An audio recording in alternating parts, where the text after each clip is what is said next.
SMT Nation, we back. Nation, we got two stories to cover here today, both involving T-Mobile. I'll be sure to link both articles in the description for you. And, of course, drop your comments at any point you want to kind of shed some insight or give your perspective on the topics. One is T-Mobile versus Big Cable. Never thought this day would have come, but it's a thing, and they are fierce competitors. Also, T-Mobile completed the sale of an asset, and they can kind of move forward from that, at this point. And, the article links are in the description. Also in the description is the real SMT Buy Me a Coffee link. If you want to support your creators directly, that is one way you could do it. Link in the description. Also, if you're looking for a really good deal on wireless service, you can get it from our wireless partner, Mint Mobile. The link in the description will unlock savings. They just increased all the data allotments on all their plans, and they didn't even touch pricing. So you're paying the same amount but getting more.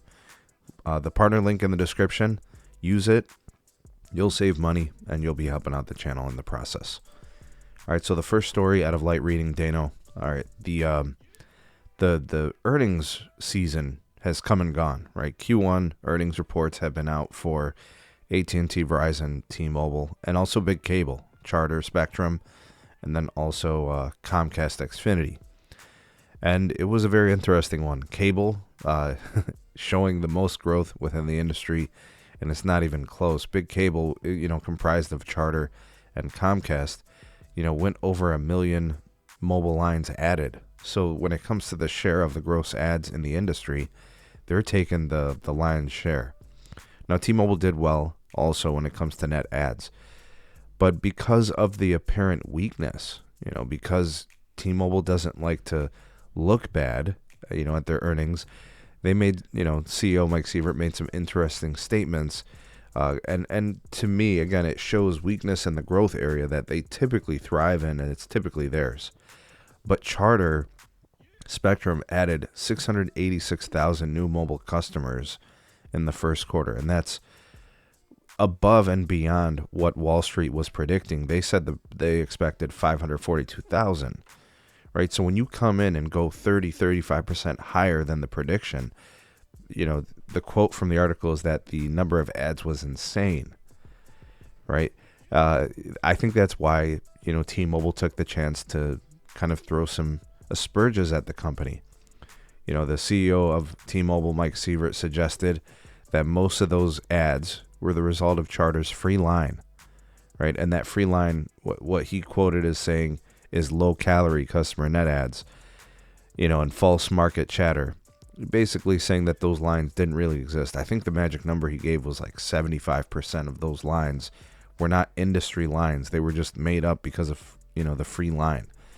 I find that ironic because nobody adds more free lines than T-Mobile. They've been doing it for the better part of the last decade. All right, but anyways, the wireless economics supposedly are improving at Charter and Big Cable as they continue to offload traffic using their hotspots, their Wi-Fi hotspots that customers have access to through businesses and, homes. And now they're going to be building out a CBRS-based small cell network in which users won't have to rely on the Verizon network as much, saving, Big Cable money. And in the process, maybe it does actually help them become profitable because to this point, they haven't been making money on wireless service. They make the money on the wireline home internet bundle with the wireless service. So it's a retention tool designed to take a stab at the wireless carriers, right, and give them that advantage. So we continue to see convergence in what that means. All right, so I don't know what the truth is, when I look at this, it seems like a bunch of marketing, jargon between the companies. Is there a wireless bubble? Well, you ask Big Cable, they seem to be growing just fine.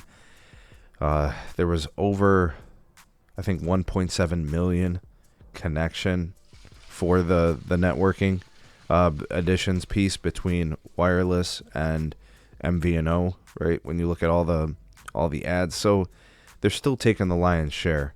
I'm going to continue to track this. I don't know what this means for the rest of the year, but I still expect, cable to take the lion's share. We'll see what Q2 brings. If I had to guess how T-Mobile would do in additions, I think they're going to go over 650,000 for Q2. maybe closer to 700,000. I still think big cable is going to be pushing for that million mark. I still think there's ads for them. And I think they're going to do it on the back of their free line and their bundle pricing. And I think T-Mobile is going to continue to do well with their growth as well, continuing to be the best value in postpaid branded. We'll see what happens, but it's interesting to see T-Mobile throwing rocks from a glass house, right? Because they too give out free lines. What do you guys think of that? Last story. The former Sprint wireline network officially has been sold to Cogent. So T-Mobile closes the deal. This initially, I think, was announced back in September of last year. Cogent buying T-Mobile's wireline business from the Sprint merger, which was their long-haul fiber network asset. And they didn't want to own it and operate it anymore. So what they did was they sold it to Cogent. And Cogent will now just own, operate. I don't know if that means they're going to start maintaining it, which was something that Sprint really was not keen to. And I don't think T-Mobile wanted to do it. So instead, now T-Mobile has this deal with Cogent for wholesale internet backbone services, IP-centric services. And, this was just something that T-Mobile didn't want to do. All right, they want to be a pure play wireless player. Now they're reselling fiber. They just didn't want to do this. I always thought that this made sense for them to keep and to manage and expand and build and improve. But they didn't want to do it. So T-Mobile's going to go ahead and pay Cogent $700 million for related IP transit services. $350 million of it is due in equal payments over the next year from the closing of the deal. So that'll be $350 million due in equal payments over the remaining 42 months of the agreement. And I believe that the asset itself, that wireline deal, that long haul that T-Mobile used to own, the transaction was a sweetheart deal for Cogent. They buy it for $1. All right, so you scratch my back, I scratch yours. You take over on the thing I don't need. And this is where we are today. All right, so Sprint, wireline network no more. T-Mobile sells and closes out that deal. Now they can focus on their wireless network. They've got this long-term deal that supports and helps them. And that's it. Sprint no more. That's pretty much it. And, of course, we got this story. What do you guys think of that? Comment on if you think Sprint should have, if T-Mobile should have kept that and maintained it and benefited from it, or do you like what they did? I don't know. They didn't want it, so obviously I think this makes more sense for them. But what do you guys think? Sound off in the comment section below. You are the voice of the people, the SMT Nation.